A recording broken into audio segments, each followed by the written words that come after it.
What's up everyone? Welcome back to the channel and thanks so much for tuning in. Sephora's VIB sale is upon us, and so rather than doing like just kind of showing my favorite products and talking about them, I thought I might do a little bit of a tutorial. So that's what's in store today. Let's go ahead and get started.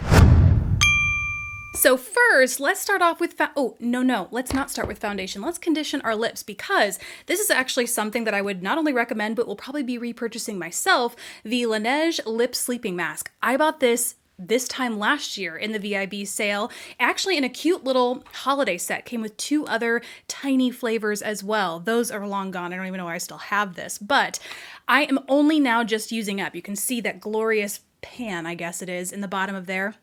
I'm only just now using it up, so even though it is on the more costly side as far as lip treatments go, it lasts for forever, and I really love the effect it has on my lips. I not only use it in, like, when I go to sleep and as a hydrating lip mask overnight, but honestly, I love the healthy, balmy glow it gives my lips with your everyday sort of makeup look. So it really is an all-purpose sort of product for me, and even using it as frequently as I do, I still only ran through it in a year. So the foundations I would recommend checking out are the Charlotte Tilbury Airbrush Flawless Foundation. Mine is in the shade 5 Neutral.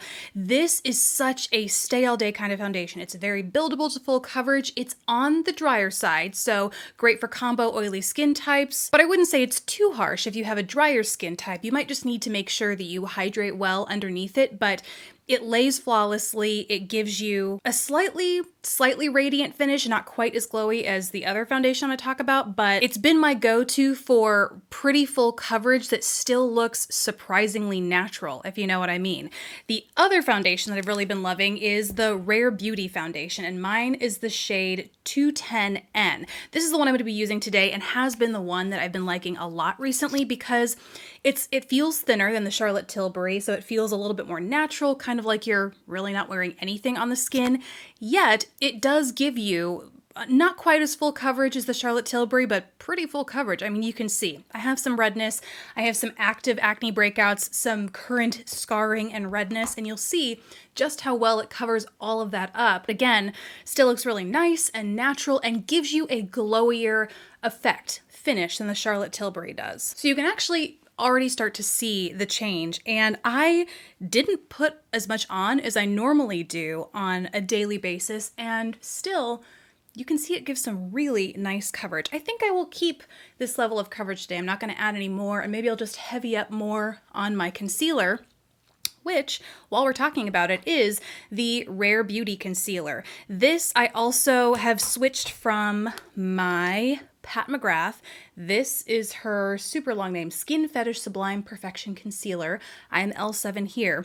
And while this was a longtime favorite for me because it's incredibly full coverage, it's rich, but it still looks natural and it doesn't sit too heavily on the under eye area or any blemishes you want to cover, the Rare Beauty does a lot of those same things, but just keeps it a little bit lighter. So that's what I have been using a lot lately in addition to my Rare Beauty foundation. And actually, even as I look at the bottle right now, I have used quite a bit of this already, so I guess it goes fast.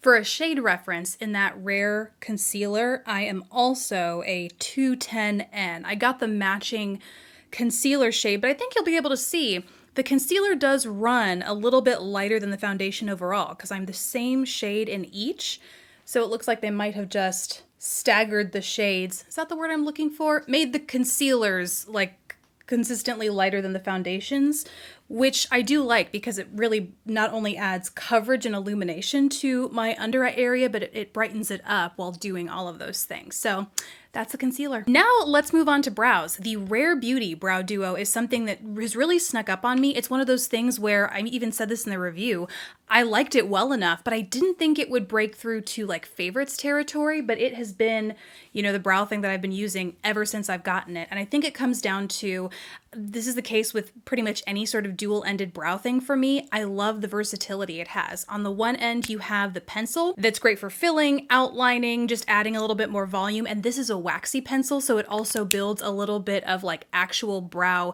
thickness and texture up there. But then on the other end, and this is all I'm going to use today because I'm lazy, is a brow or like a brow tinted brow gel. And it not only adds a hint of tint, like a hint of pigment, but it also helps shape your brows into place. It can add a little bit of extra fullness if you have smaller brow hairs, like lighter brow hairs that fall outside your natural brows.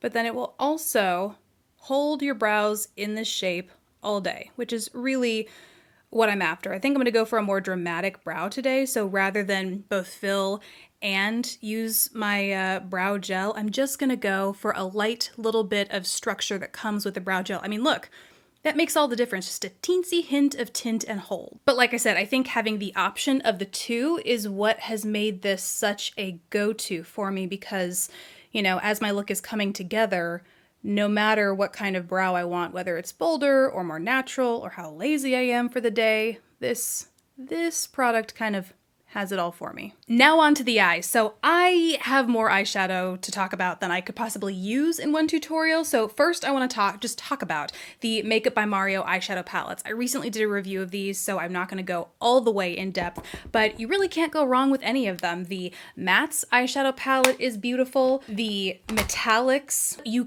can use them both wet and dry, which is one of my favorite things about these eyeshadows. This is beautiful. And then the metals is another really gorgeous and unique formula, again, meant to be used both wet and dry. And when these are wet, they are just like molten, like you just could bathe in it. It's so gorgeous.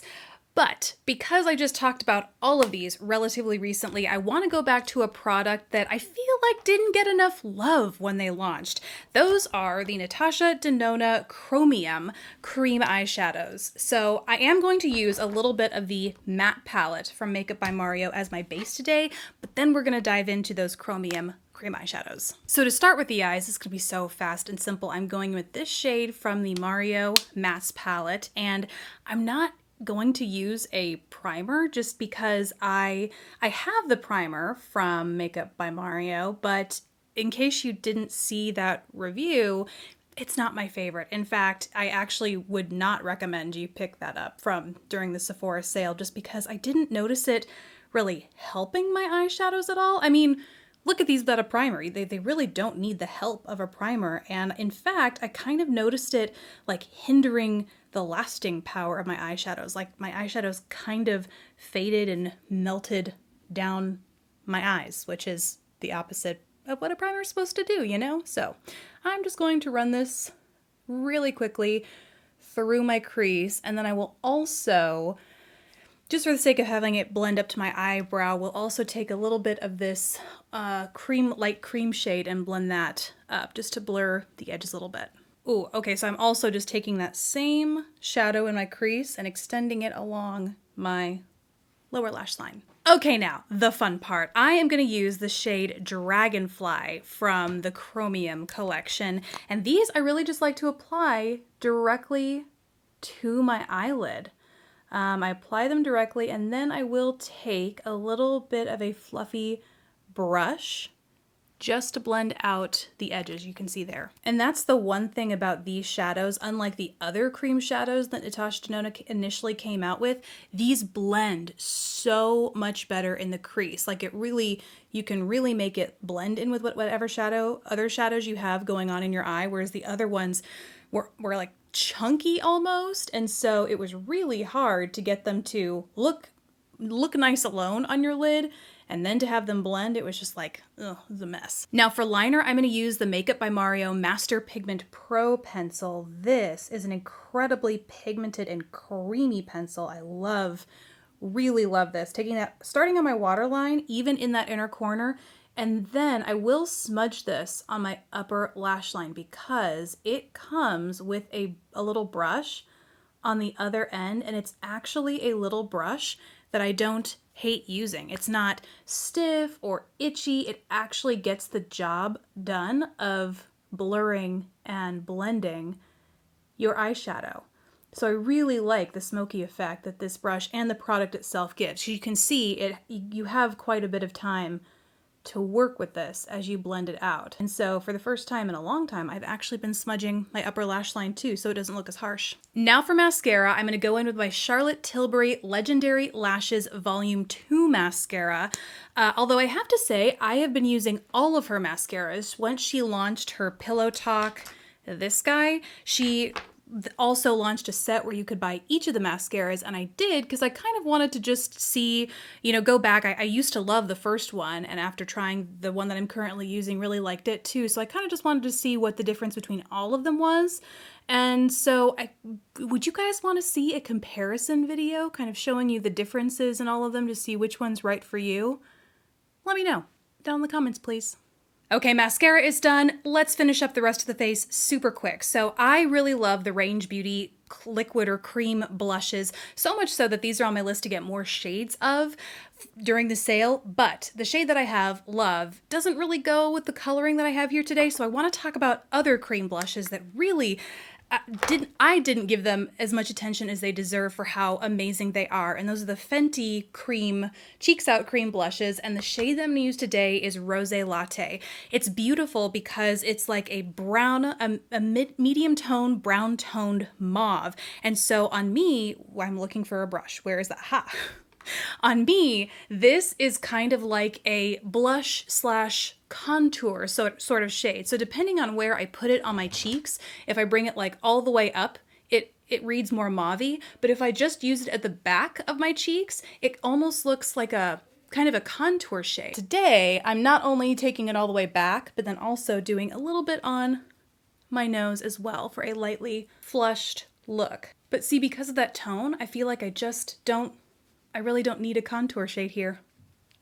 For highlight, I really like the Rare Beauty Liquid Luminizer in the shade Flaunt, but I really wanted to throw it back because I used to absolutely love the Dior Skin Nude Air Luminizer. Mine is in the shade 3, and it just, you know, has gotten lost in all of the new launches, but it's still, you know, these are still around and kicking. They have 5 or 6 shades available at Sephora, and so to the extent that you know, have wanted to try one of these, now would be the time to do it. I mean, it just gives you this amazing lit from within glow that I didn't expect the first time I used it because it looks so high shine metallic. I kind of expected a disco ball effect, but it's this really luxurious, I mean, it would have to be for the price tag, right? But this luxurious looking and feeling lit from within glow. Okay, now last up are the lips. I'm gonna go in with my Rare Beauty Dewy Lip Balm in the shade Thankful. This is a really nice everyday sort of lip formula. It's kind of like a lip butter or whatever the new version of that for Revlon is. Very comfortable, and I mean, it just gives the lips a really healthy glow. This shade for me is like a Your Lips But Better and more taupe sort of version, so I've really been loving it for fall. And it just kind of goes with everything that I want to wear it with. So that is the full look using most of my current Sephora VIB recommendations, but I've made quite a few of these videos, and so if you want to go check my previous recommendations, there are a ton out there, so I will link all of those down below. But let me know what you think. Do you prefer this sort of format when it comes to recommendations videos? Let me know down in the comments, and thank you guys so much for watching. Please don't forget to subscribe if you haven't already, and I will catch you in the next video. Bye, guys.